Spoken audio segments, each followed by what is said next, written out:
Losing time, I'm fading fast. I just wanna make it last. Try to let go of the past. I close my eyes, embrace the blast. Sleepless nights and headaches stack. Restlessness to hell and back. What's my purpose? What do I grab? A slippery surface, a heart attack. And sometimes you just gotta believe there's something that'll give you relief. There's something that'll have what you need, what you need.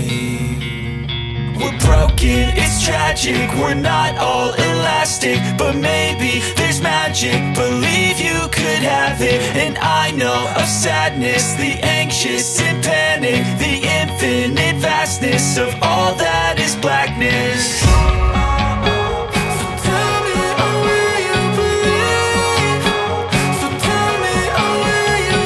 Тактикалык машыгуу өз максаттарына жетти десем болот.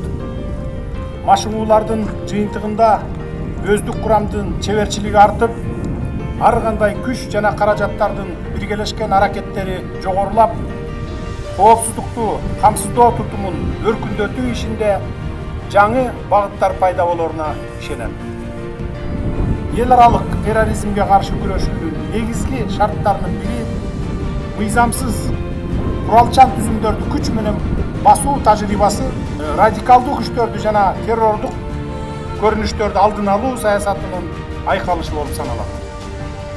Биз коркунучтарды алдын алуу боюнча иш-аракеттерди бардык коңшу өлкөлөр менен биргеликте жүргүзүшүбүз керек деп эсептейбиз. Бүгүнкү машыгуу ыкчам, маалыматтык, аналитикалык, командалык штабтык жана уюштуруучулук тактикалык кылдат иштин жыйынтыгы. Коргоо органдарынын күч түзүмдөрүнүн дараметин кадыр эсе жогорулатууга тийиштүү тапшырмаларды берген элек.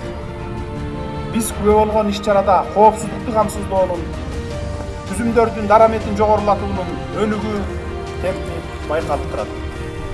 Бүгүнкүдөй атайын тактикалык машыгуулар мындан ары дагы ырааттуу түрдө өткөрүлүп турмакчы. Ата мекенибизде тынчтык болсун.